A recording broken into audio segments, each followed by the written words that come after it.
항상 저희 영상을 봐주셔서 먼저 감사드리고, 여러분 주말 어떻게 보내셨나요?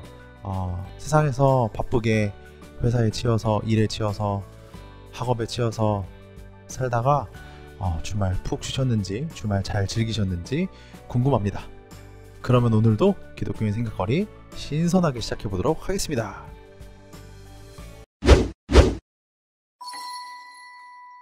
이번 주가 4월 네 번째 주예요. 그래서 4월 네 번째 기독교인 생각거리 첫 번째 기사는 MZ세대에 대한 얘기입니다. 혹시 MZ세대가 뭔지 아시나요?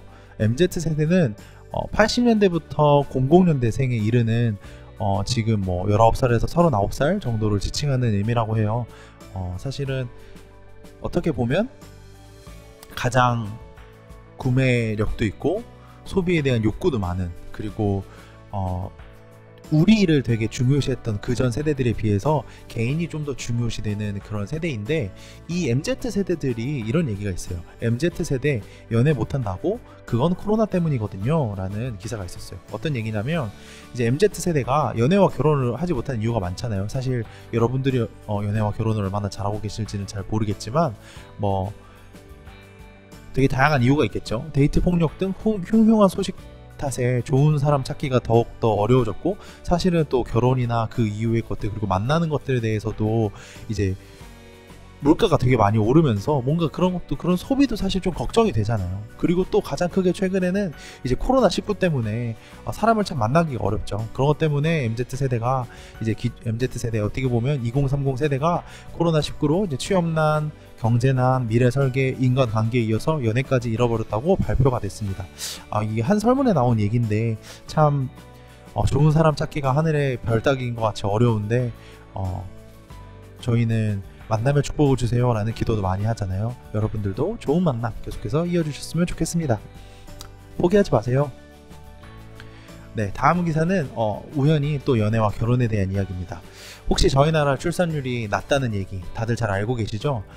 저희 나라 출산율이 이제 낮은 것을 넘어서서 지금 세계 최저치를 기록하고 있어요. 지난해에 0.84명.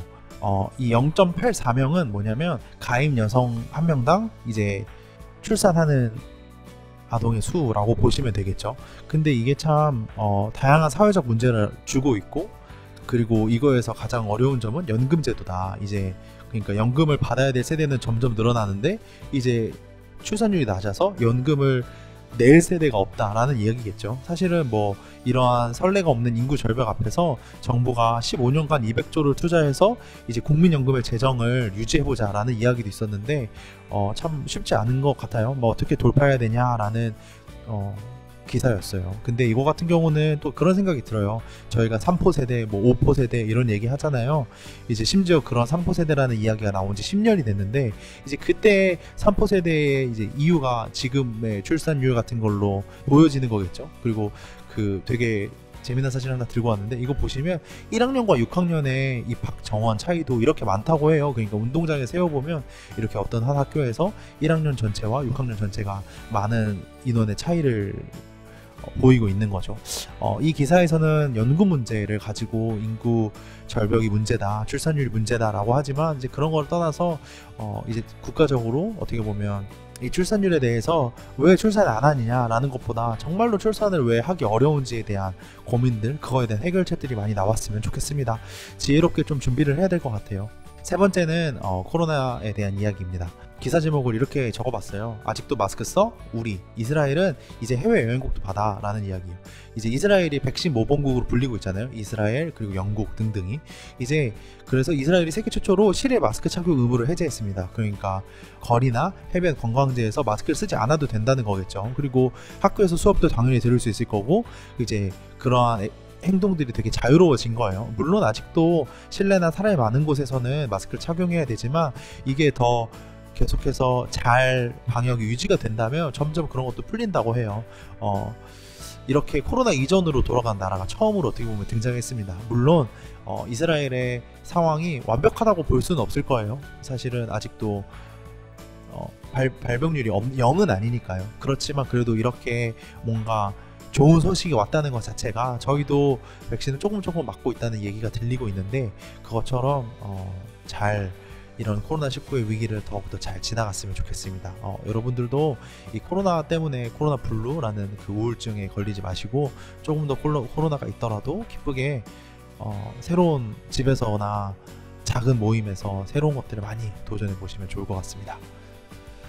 이제 마지막 기사는 제가 이 기사를 큐레이팅하는 친구한테 보내줬던 얘기입니다. 제목을 이렇게 적었어요. 목회자는 근로기준법 적용도 못 받는데 근무 시간은 새벽 기도부터 철야까지? 라고 이 친구가 제목을 적어줬는데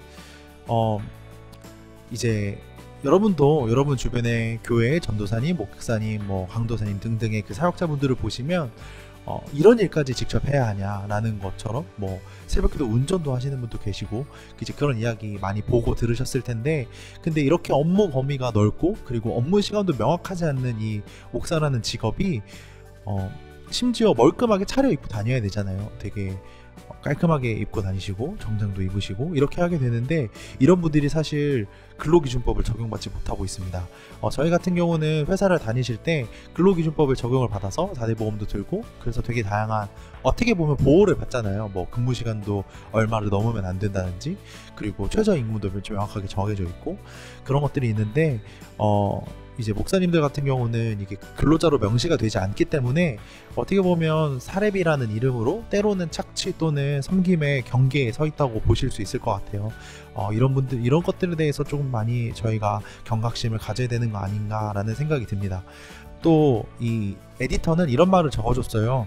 교회와 교회에 헌신하는 마음에 연봉이 조금은 적어도 기쁜 마음으로 하시는구나 라는 생각은 했지만, 이게 법적으로 보호받지 못하고 실제로 판례들도 뭔가 중간에 잘리더라도 그거가 이제 전혀 법적으로 문제되지 않는 그런 이슈들이 많이 있거든요. 판례들이 있어요. 그래서 그런 걸 보면 어떻게 보면 목사님들의 처우, 목사님들의 근로 형태 이런 것들도 성도인 저희들이 관심을 가져야 하는 거 아닌가.